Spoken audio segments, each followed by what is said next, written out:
Daha önce hiç patlayıcı değil de bıçak taşıyan bir füze duymuş muydunuz?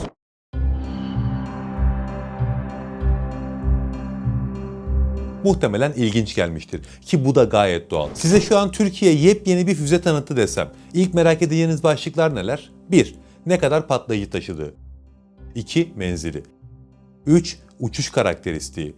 4, 5, 6 diye gider ama birçoğunuzun aklına birinci sırada patlayıcı kapasitesi gelir. Çünkü füze dediğiniz zaman insanın ilk merak ettiği şey düştüğü noktada ne kadar şiddetli bir patlama oluşturacağı, hedefini nasıl bir güçle imha edeceği. Ama başta dediğim gibi bugün konuştuğumuz füze yani Roketsan Neşter patlayıcı taşımıyor. İlginçtir ki bıçak taşıyor. Peki bu nasıl oluyor? İşte bugün Aura Sebilon sponsorluğunda bu soruyu hızlıca cevaplıyoruz. Türkiye'nin lider su arıtma markası Aura Sebilon Unique sunar.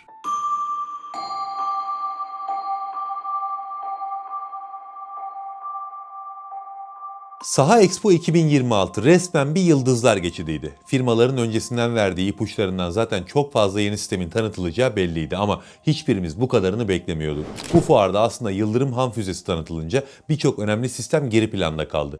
Yani Saha 2026 fuarında tam olarak nelerin yaşandığı, Türk savunma sanayisinin nasıl bir şov yaptığı aslında tam olarak anlaşılamadı. Yavaş yavaş anlaşılacak. Çünkü gerçekten çok ilgi çekici, insanı hayrette bırakan bir hızla geliştirilmiş ürünler sergilendi. Benim en çok ilgimi çeken sistemlerden biri bir suikast füzesi oldu. Zaten iki cümleyle sistemi özetlesem ne demek istediğimi anlarsınız. Roketsan bir füze geliştirdi ve bu füzenin patlayıcıları yok, bıçakları var.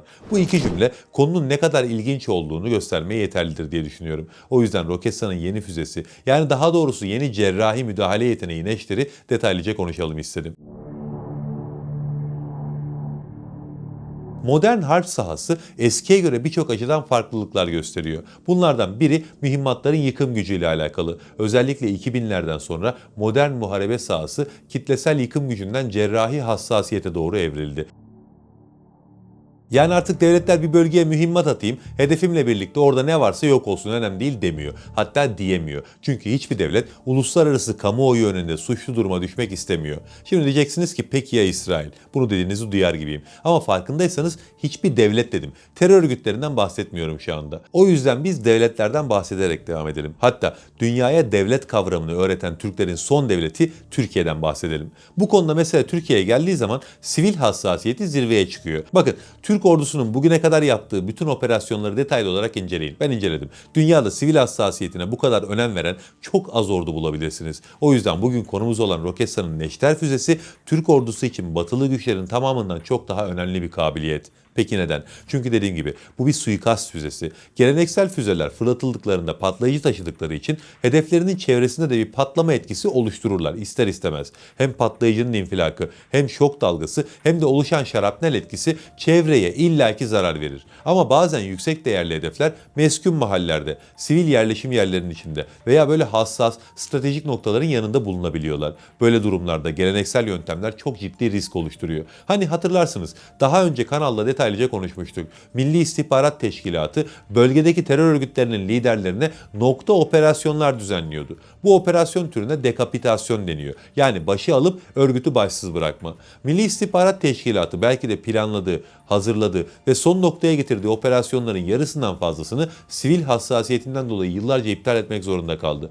Elimde net bir istatistik yok ama son yıllarda son anda iptal edilen çok fazla operasyon olduğunu net şekilde biliyorum. Çünkü örgüt elebaşları bir yerden bir yere rahat hareket edebilmek için sivilleri kalkan olarak kullanmaya başladılar. Bu bölgede Türkiye'nin sivil hassasiyetini bilmeyen yok. O yüzden mesela Irak'ta bir örgüt yöneticisi eğer ki bulunduğu noktadan başka bir noktaya hareket edecekse ve deşifre olduğunu düşünüyorsa mutlaka bulunduğu noktadaki yerel halktan kendisine bir konvoy oluşturuyor ve onların arasında gidiyordu. Türkiye çoğu zaman o konvoyun içinde hangi aracın bu örgüt elebaşına ait olduğunu biliyordu. Ama diğer araçlardaki sivillere zarar verme ihtimalini göze alamayacağı için son anda operasyonu iptal ediyordu.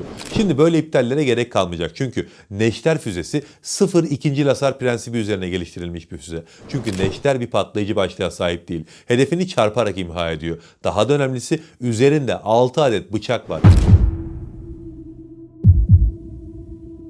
Bu bıçaklar normalde mühimmatın gövdesine gizlenmiş durumda ve Neşter'in bir yaklaşma sensörü var. Bu sensör hedefe temas etmeden milisaniyeler önce devreye giriyor ve bıçakların açılmasını tetikliyor. Bu bıçaklar mühimmatın toplam kesit alanını, yani hedefi parçalama etkisini ciddi şekilde arttırıyor. Ayrıca bu bahsettiğimiz bıçaklar yüksek hızda ilerleyen bir füzenin üzerinde oldukları için bir aracın tavanını ya da motor bloğunu, hatta bazı durumlarda komuta kontrol merkezlerinin duvarlarını keserek girebiliyorlar. Kilometrelerce yukarıdan fırlatılan bir mühimmattan bahsediyoruz sonuçta. Nasıl bir hızla hedefini çarpacağını tahmin etmek çok mümkün değil ama hayal edebiliriz, gözümüzde canlandırabiliriz. Çünkü Roketsan Neşter'i Mamle üzerinden geliştirdi. Bu çok doğru bir tercihti. Çünkü Mamle Türkiye'nin bugüne kadar en yoğun kullandığı mühimmatlardan biri ve bizim insansız hava aracı platformlarımızın ana vurucu gücü bu. Siz Neşter'i böyle bir füzenin üzerine inşa ettiğiniz zaman birincisi projeyi çok hızlı geliştirebilmiş oluyorsunuz. Yani normalde yıllar alacak bir çalışma aylar içerisinde tamamlanabiliyor. İkincisi, en çok kullandığınız sistemi temel aldığınız için yeni ürettiğiniz füzenin güvenilirliği de yüksek oluyor. Mamle artık dünyanın tanıdığı bir sistem. Böyle bir sistem üzerinden geliştirdiğiniz yeni bir mühimmat daha test satışını bile yapmadan elbette kullanıcılarına güven vermeye başlar. Üçüncüsü ve en önemli avantajı da sağladığı operasyonel esneklik. Neşter Mamle üzerinden geliştirildiği için onun altyapısını kullanabiliyor. Bu sayede mevcut insansız hava araçları bir donanımsal değişikliğe ihtiyaç duymadan bu mühimmatı taşıyabiliyor. Neşter'in bütün özellikleri açıklanmadı ama bildiğimiz şeylerin yanında tahmin edebildiğimiz özellikleri de var. Mesela açıklanmadı ama muhtemelen menzili 15 kilometreye kadar ulaşacak. Hatta geçecek. Ağırlığı 20-25 kilogram arası olacak. Lazer ve kızılötesi görüntüleyici başlık kullanıyor. Açıklanmamış olan özellikleri nasıl tahmin edebiliyorsun derseniz az önce bahsettiğimiz Mamle'nin özelliklerine bakarak birçok konuda benzer özelliklere sahip olacaklar. Peki bu sistemin dünyada muadili var mı derseniz birebir muadili var. Bence en önemli kısımlardan biri bu. O da ABD'nin geliştirdiği Ninja füzesi. Ninja, yani esas ismiyle AGM-114R9X. ABD'nin Hellfire üzerine inşa ettiği bir sistem bu. Yeni bir füze de değil. ABD operasyonlarında yıllardır bu füzeyi aktif olarak kullanıyor. Özellikle Afganistan, Suriye, Irak ve Yemen'de bu füzenin çokça kullanıldığını gördük bugüne kadar. İki füzeyi karşılaştırdığımızda aslında genel olarak benzer özellikleri var. İkisinin de 6 adet uzun bıçağı var. İkisinde de bıçaklar hedefle temasın hemen öncesinde açılıyor. Birbirlerine üstünlüklerine bakarsak da Ninja füzesinin avantajı artık kendini sahada kanıtlamış olması. Neşter'in en büyük avantajı ise ona göre çok daha hafif olması. Ninja 50 kilogram ağırlığa sahip. Neşter bunun yarısı bile değil. Ağırlığın düşük olması nasıl bir avantaj sağlıyor derseniz insansız hava araçlarındaki kullanım senaryolarıyla alakalı bu durum. Hafif olduğu için İHA'lar daha fazla sayıda bunları taşıyabiliyor. Şu anki haliyle bir Bayraktar TB2 tek bir sortide 4 adet Neşter taşıyabilir. Akıncı onlarcasını bir anda taşıyabilir. Yani bir operasyona çıktıklarında aynı hedefe kesin sonuç almak için en azından 4 adet füze fırlatmak sadece bir Bayraktar TB2 havalandırmaya bakıyor. Bir de Neşter'in menzil avantajı var. Ninja'nın menzili 10 kilometre civarındayken Neşter'inki 15 kilometre civarı. Yani %50 daha fazla. Tabii Türkiye için bence en büyük avantaj Neşter'in yerli olması. Türkiye'de ürettiğiniz her platform, mühimmat ya da sistem yurt dışından alınan en iyisinden daha iyidir. Tabii her ne kadar yerli olması yeter desek de bu iş öyle basit bir işte değil. Yani sadece bu yeterli değil. Çünkü Neşter gibi bir füzenin terminal safhada başarı sağlayabilmesi için hedefi çok iyi görmesi gerekiyor. Sonuçta çevresel hasarı olmayan bir füze bu. Doğrudan hedefi vurmak zorunda. Ama bu konuda test atışı bile yapılmadan güven verecektir bu füze. Çünkü Roketsan kızılötesi görüntüleyici ve TV arayıcı başlık teknolojilerinde kendini inanılmaz geliştirdi. Bu yüzden Neşter hareketli araçları sorunsuz şekilde vurabilir. Daha da ötesini söyleyeyim. Neşter hareketli bir araç spesifik bir koltuğu bile vurabilir. Bir de burada da birçok savunma sanayi ürünümüzde olduğu gibi bir sensör füzyonu devreye giriyor. Bu füze hedefe ilerlerken bir İHA ile sürekli iletişim halinde. İHA'dan gelen veriler, mühimmatın kendi arayıcı başlığından gelen görüntüler ve yaklaşma sensöründen gelen mesafe bilgileriyle anlık olarak işleniyor. Bu da mükemmel bir hedefleme yeteneği ortaya çıkarıyor. Yani kısacası Roketsan gerçekten bu mühimmatla şov yaptı ve burada da kalmayacak. Gelecekte Neşter'e yeni kabiliyetlerin eklenmesi bekleniyor. Mesela dinamik bıçak kontrolü. Şu an var mı bilmiyorum ama yoksa da eklenecektir. Yani hedefin sertliğine ve tipine göre bıçakların açılma açısı ve sayısı füze tarafından otomatik ayarlanacak. Daha da önemlisi hava yastığı ve paraşüt entegrasyonu beklenebilir. Çünkü bazen hedefinizi imha etmek istemezsiniz. Bu tarz yavaşlatmalarla mühimmatın çarpmadan hemen önce hızını öldürücü olmayan bir seviyeye çekersiniz ve hedefinizi canlı ele geçirirsiniz. Bu özellik şu an yoksa bile ilerleyen dönemde Neşter'de göreceğimiz bir özellik olacaktır.